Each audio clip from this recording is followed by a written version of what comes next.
Queridas irmãs, queridos irmãos, é com muita alegria que aqui estamos, rogando a Jesus, nosso divino amigo, para que possa envolvê-los com muita paz, com muito amor e com muito carinho, que o seu lar possa resplandecer de luz.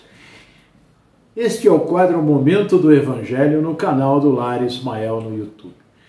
Dando sequência ao estudo do Evangelho segundo o Espiritismo, nós estamos no capítulo 5, Bem-aventurados aflitos, no item 20, a felicidade não é deste mundo.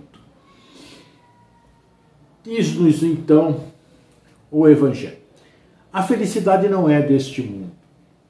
Não sou feliz.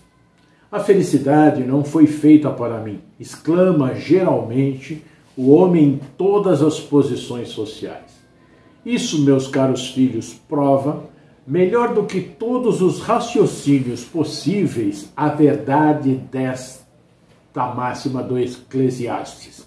A felicidade não é deste mundo. Com efeito, nem a riqueza, nem o poder, nem mesmo a florida juventude são condições essenciais à felicidade. Digo mais, nem mesmo reunidas essas três condições tão desejadas, porquanto incessantemente se ouve no seio das classes mais privilegiadas, pessoas de todas as idades se queixarem amargamente da situação em que se encontram. Diante de tal fato, é inconcebível que as classes laboriosas e militantes invejem com tanta ânsia a posição das que parecem favorecidas da fortuna. Neste mundo, por mais que faça, cada um tem a sua parte de labor e de miséria, sua cota de sofrimento e de decepções, donde facilmente se chega à conclusão de que a terra é lugar de provas e de expiações. Assim, pois, os que pregam que ela é a única morada do homem e que somente nela e numa só existência é que lhe cumpre alcançar o mais alto grau das felicidades que a sua natureza comporta, iludem-se e enganam os que os escutam, visto que demonstrado está por experiência arquissecular que só excepcionalmente este globo apresenta as condições necessárias à completa felicidade do indivíduo. Em tese geral, pode afirmar-se que a felicidade é uma utopia, a cuja conquista as gerações se lançam sucessivamente sem jamais lograrem alcançá-la. Se o homem ajuizado é uma raridade neste mundo, o homem absolutamente feliz jamais foi encontrado. Ou em que consiste a felicidade na Terra é coisa tão efêmera para aquele que não tem a guiá-lo a ponderação, que por um ano, um mês, uma semana de satisfação completa, todo o resto da existência é uma série de amarguras e decepções.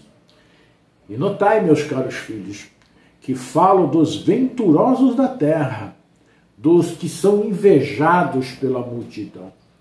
Consequentemente, se a morada terrena são peculiares as provas e expiações, forçoso é se admita que algures moradas há mais favorecidas, onde o espírito, conquanto aprisionado ainda numa carne material, possui em toda a plenitude os gozos inerentes à vida humana.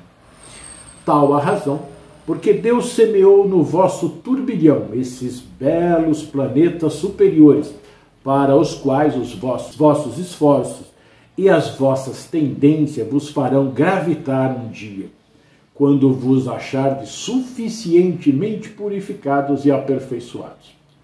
Todavia, não deduzais das minhas palavras que a terra esteja destinada para sempre a ser uma penitenciária. Não, certamente. Dos progressos já realizados, podeis facilmente deduzir os progressos futuros, e dos melhoramentos sociais conseguidos, novos e mais fecundos melhoramentos. Essa tarefa imensa, cuja execução cabe à nova doutrina que os Espíritos vos revelaram. Assim, pois, meus queridos filhos, que uma santa emulação vos anime e que cada um de vós se despoje do homem velho. Deveis todos consagrar-vos à propagação desse Espiritismo que já deu começo à vossa própria regeneração. Corre-vos o dever de fazer com que vossos irmãos participem dos raios da sagrada luz. Mãos, portanto, à obra, meus queridos filhos. Que nesta reunião solene todos os vossos corações aspirem a esse grandioso objetivo de preparar para as gerações por vindouras um mundo no qual já não seja vã a palavra felicidade. François Nicolas Madeleine, Cardeal Morlot, Paris, 1863.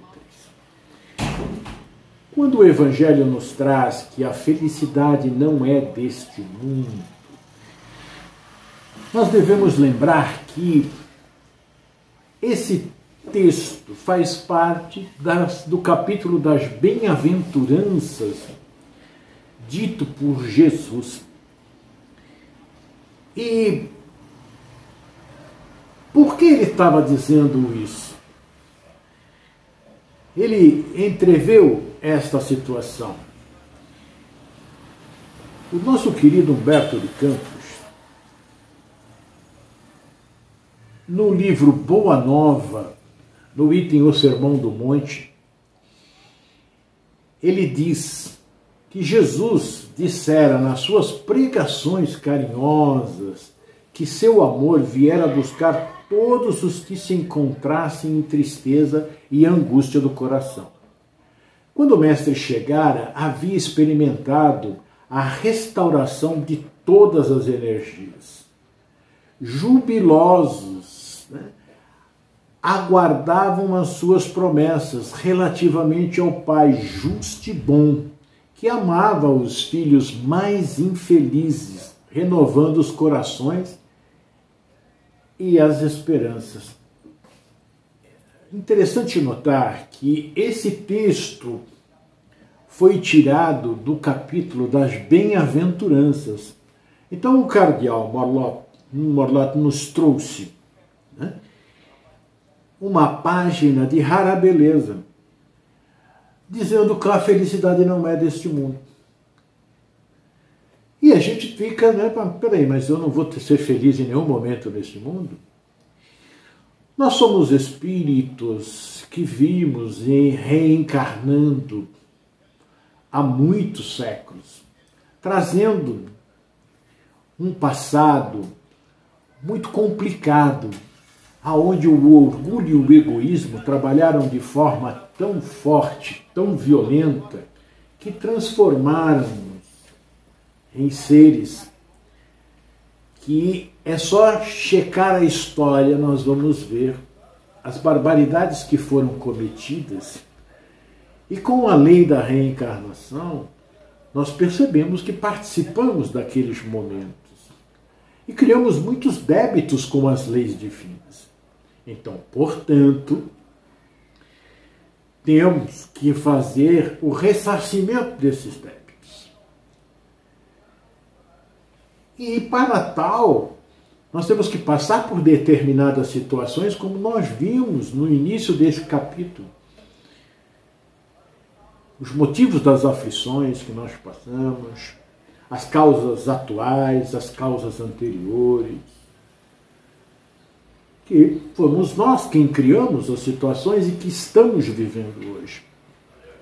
Mas nós vimos também que mesmo passando por momentos de grandes dificuldades, estamos sendo muito auxiliados pela espiritualidade comandada por Jesus. É que não estamos sozinhos em nenhum momento, mesmo que possamos passar por dificuldades das mais diversas e das mais duras. Então, nós vivendo neste mundo, nós vamos percebendo realmente que não existe uma felicidade da qual nós aspiramos, mas existem momentos de muita felicidade.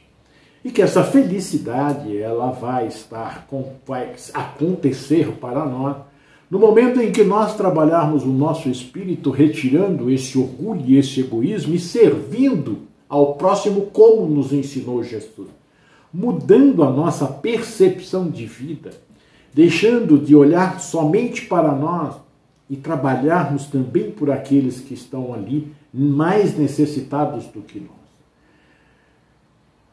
E Humberto de Campos, no livro Boa Nova, no item O Sermão do Monte, ele diz que Jesus foi, assim, para aqueles nossos irmãos que estão sofrendo, ele trouxe a esperança, foi a esperança, como é a esperança nossa hoje. Então ele dissera nas suas pregações carinhosas que seu amor viera buscar todos os que se encontrassem em tristeza e angústias do coração. Então, jubilosos, eles aguardavam as suas promessas relativamente ao Pai justo e bom, que amava os filhos mais infelizes, renovando os corações e as esperanças. Esse Pai justo e bom, né, que foi nos ensinado que ele nos pune, que ele é rigoroso. E Jesus, há 2000 e poucos anos atrás, ele veio nos mostrar que Deus é misericórdia e que ele está esperando de nós esse passo rumo ao amor, rumo ao nosso arrependimento das nossas faltas, para que nós possamos compreendê-lo, que ele nunca nos abandonou, está do nosso lado. Então ele diz que achavam-se naquele tempo, e nós também estamos agora, achavam-se exaustos, cansados do sofrimento. Mas a lição de Jesus lhe trouxera um novo consolo às almas desamparadas de qualquer conforto material. Queriam ser de Deus, vibrar com a exaltação das promessas do Cristo. E é exatamente isso que nós ansiamos. Se nós olharmos para dentro de nós mesmos, nós ansiamos isso. A doutrina espírita é o consolador prometido por Jesus.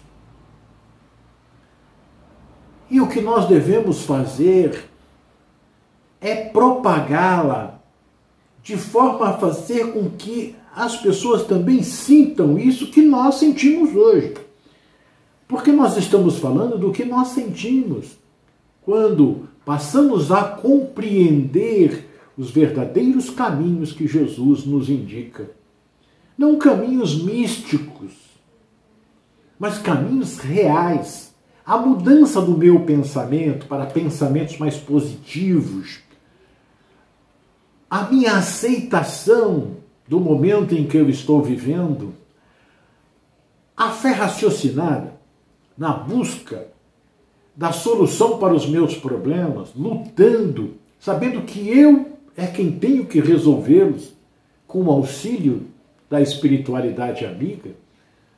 Confiante, eu sigo este caminho e saio das asperezas que ele tem. Eu passo por elas com mais serenidade, com mais equilíbrio, com mais paz, com mais alegria. Quando nós servimos o nosso próximo, a verdadeira felicidade vive conosco naquele momento. Quando nós damos um pão, quando nós damos o ombro, quando nós ouvimos, quando nós falamos do Evangelho, não o que as pessoas têm que fazer, mas quais os caminhos que elas podem procurar conhecer e seguir. Não tem receita pronta para ninguém, mas tem, seguramente, as informações, como nos trouxe Jesus, e aí há o trabalho individual para que possa sair em busca daquilo que é mais necessário para nós. E então, neste neste capítulo de Humberto de Campos, ele nos traz que o crepúsculo descia num deslumbramento de ouro e brisas cariciosas.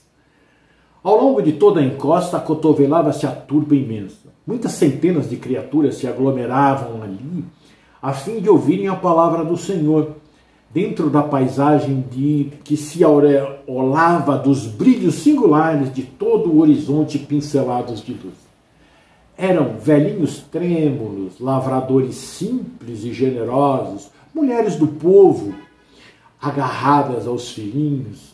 Entre os mais fortes e sadios viam-se cegos e crianças doentes, homens maltrapilhos, exibindo as verminas que lhe corroíam as mãos e os pés.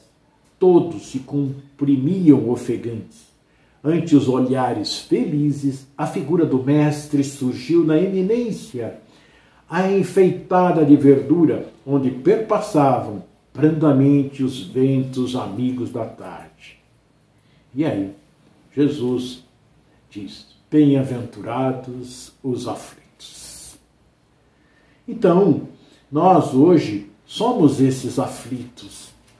Podemos não estar na situação em que estavam materialmente aqueles nossos irmãos, mas estamos em situação bastante difícil, passando por momentos muito complicados, sem entendermos. E vamos então buscar ouvir a palavra do Mestre.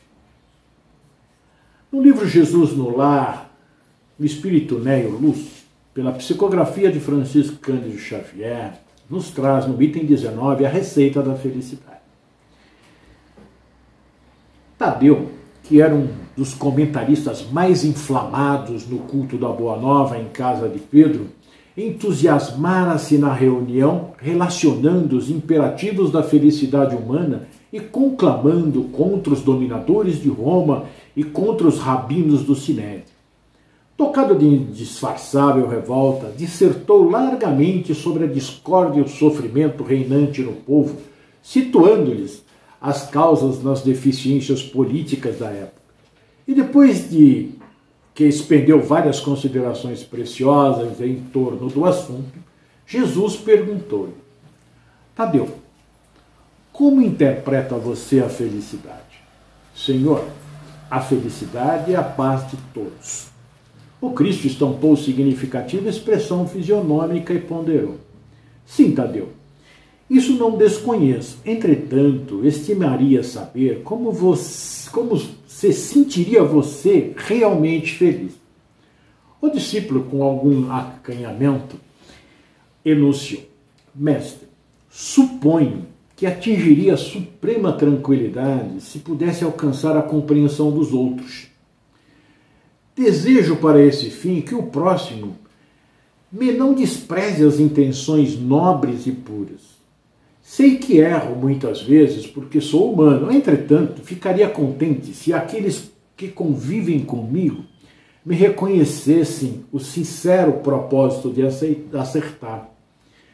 Respiraria abençoado júbilo se pudesse confiar em meus semelhantes, deles recebendo a justa consideração de que me sinta credor em face da elevação de meu ideal. Suspiro pelo respeito de todos para que eu possa trabalhar sem impedimentos. Regozijar-me-ia se a maledicência me esquecesse. Vivo na expectativa da concordância alheia e julgo que o mundo seria um paraíso se as pessoas da estrada comum se tratassem de acordo com o meu anseio honesto de ser acatado pelos demais. A indiferença e a calúnia doem-me no coração. Creio que o sarcasmo e a suspeita foram organizados pelos espíritos das trevas para tormento das criaturas. A impiedade, que é um fel quando dirigida contra mim, a maldade é um fantasma de dor quando se põe em meu encontro. E, em razão de tudo isso, sentir-me-ia venturoso se os meus parentes afeiçoados e contemporâneos me buscassem, não pelo que aparento ser nas imperfeições do corpo, mas pelo conteúdo de boa vontade que presumo conservar em minha alma.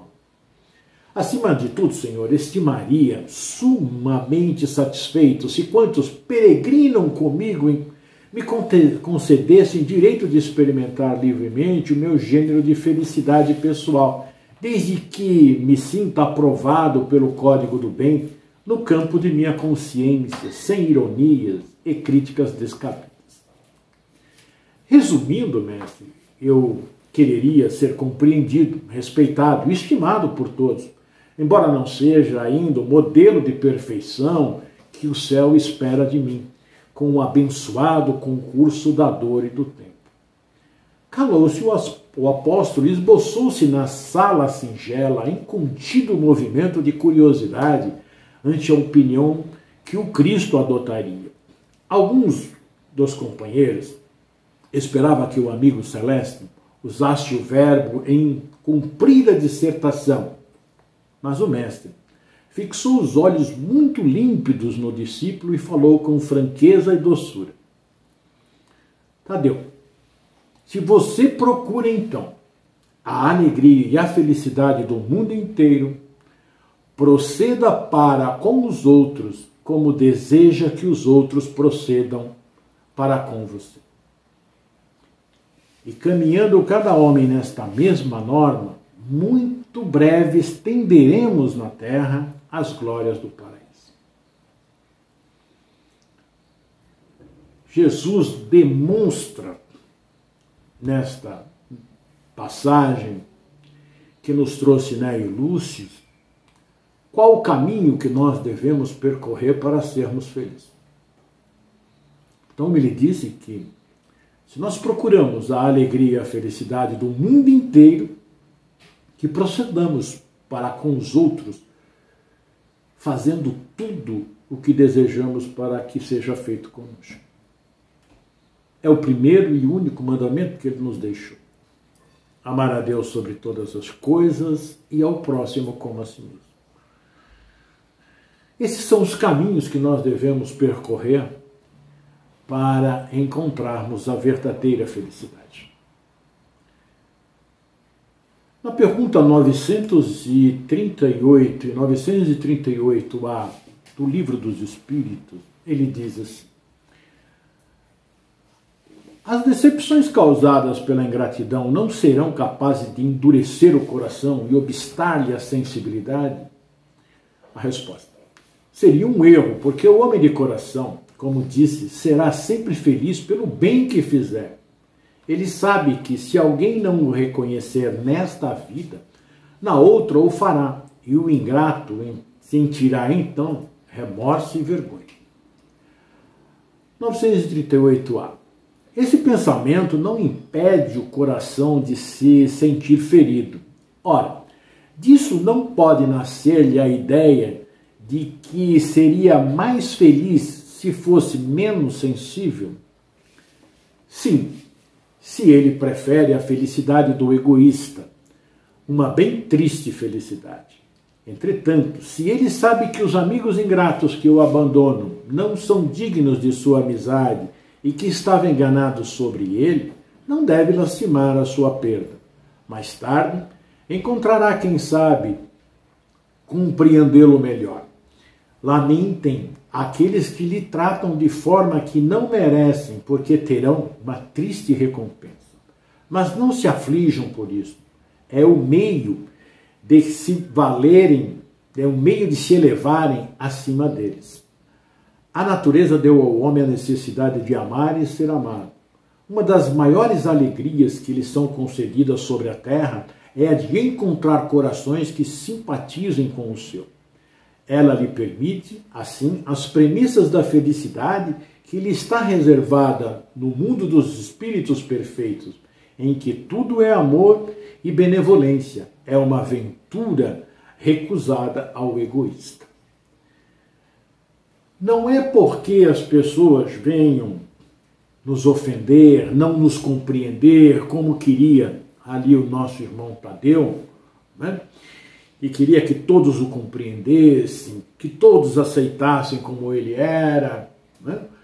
Que isso vai ser um impeditivo para a nossa felicidade. Nós colocamos a nossa felicidade nas costas dos outros, nas costas da esposa, nas costas do filho, do chefe. Nós queremos que todos nos aceitem como nós somos. Mas nós não aceitamos as pessoas como elas são. Nós estamos neste mundo com as pessoas que devemos estar, nos lugares que devemos estar, no lar que devemos estar, né? No trabalho que devemos ter, para podermos ter um entrelaçamento com esses seres. E esse entrelaçamento é o da compreensão, do carinho e do amor. Nós precisamos compreender os nossos irmãos, porque assim como nós erramos, todos eles também erram. E se nós desejamos que eles tenham uma consideração e entendam o nosso ponto, nós também devemos procurar entender. Assim, nós vamos criar um clima de concórdia, não vai haver mais nenhum problema de relacionamento entre nós. E nós vamos viver felizes, porque o nosso maior problema não é ter coisas materiais, é o nosso relacionamento. A nossa ambição, claro, ela vem e atrapalha muito, mas nós temos mais problemas de relacionamento do que em busca de coisas materiais. Nós precisamos nos relacionar melhor. E aí, todos nós teremos aquilo que nós necessitamos, material e espiritual. E quem nos traz essa compreensão é a doutrina espírita, que vem trazer para nós todos esses conhecimentos. Então, se eu tenho problemas com a minha família, eu tenho que buscar lá no passado, porque nós erramos lá no passado.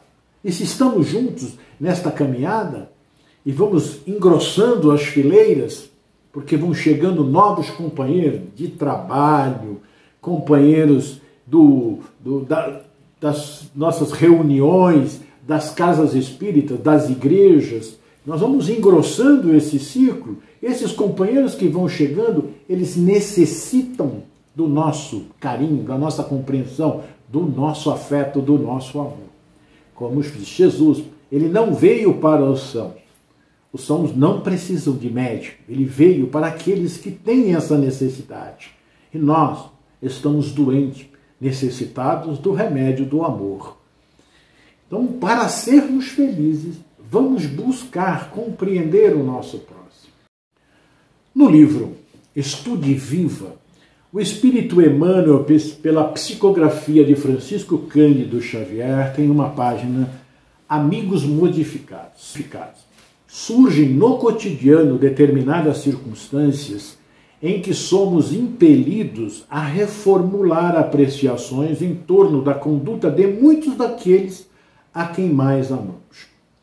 Associados de ideal, abraçam hoje experiências para as quais, até ontem, não denotavam o menor interesse, e companheiros de esperança se nos desgarram no passo, esposando trilhas outras. Debalde, procuramos neles antigas expressões de concordância e carinho, de vez que se nos patenteiam emocionalmente distantes. Nesses dias em que o rosto dos entes amados se revela diferente, é natural que apreensões e perguntas imanifestas nos povoem o espírito. Abstenhamo-nos, porém, tanto de feri-los através do comentário desairoso, quanto de interpretar-lhe as diretrizes inesperadas à conta da ingratidão. É provável que as leis divinas estejam a chamá-los para a desincumbência de compromissos que, transitoriamente, não se afinam com os nossos.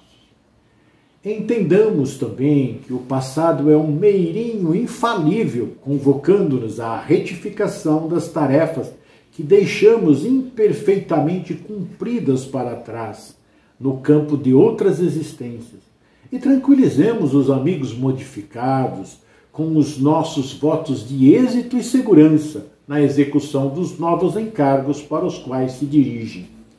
Reflitamos que se a temporária falta deles nos trouxe manifestações de pesar e carência afetiva, Possivelmente, o mesmo lhes acontece. E ao invés de reprovar as atitudes, ainda mesmo afastados pelas forças das circunstâncias, procuremos envolvê-los em pensamentos de simpatia e confiança, a fim de que nos reencontremos mais tarde em altos níveis de trabalho e alegria. À vista disso, pois toda vez que corações queridos não mais nos comunguem sintonia e convivência, se alguma sugestão menos feliz nos visita a cabeça, entremos de imediato em oração, no ádito da alma, rogando ao Senhor nos ilumine o entendimento, a fim de que não faltemos e nem falhemos para com eles, no auxílio da fraternidade e no apoio de bênçãos. É um complemento da pergunta 938 e 938. Muitos dos nossos amigos modificam-se com o tempo e passam a não comungar com os mesmos desejos, com os mesmos anseios que nós. Neste momento, devemos compreender, como diz Emmanuel, porque talvez eles tenham sido chamados para um novo entendimento em suas vidas. Assim como nós nos afastamos de determinados amigos, de determinadas situações, para seguirmos caminhos diferentes, caminhos dos chamados divinos, em busca de melhorarmos o nosso espírito, de elevarmos para atingirmos esse campo da felicidade. Mas existirá felicidade maior do que auxiliar através da compreensão, através do afeto aos nossos amigos? Com certeza, a maior felicidade é fazermos os outros felizes. Mas vamos estudando, trabalhando, raciocinando, pensando, meditando no Evangelho de Jesus e vamos chegar a esta conclusão maravilhosa. Para sermos felizes nesta vida, nós precisamos cuidar do nosso irmão, fazê-lo feliz. Porque essa reciprocidade é a lei. Aquilo que fizeres ao próximo é aquilo que queres para ti. Que Jesus possa envolvê-lo com muito carinho, com muito amor, e que seja muito feliz você e a sua família.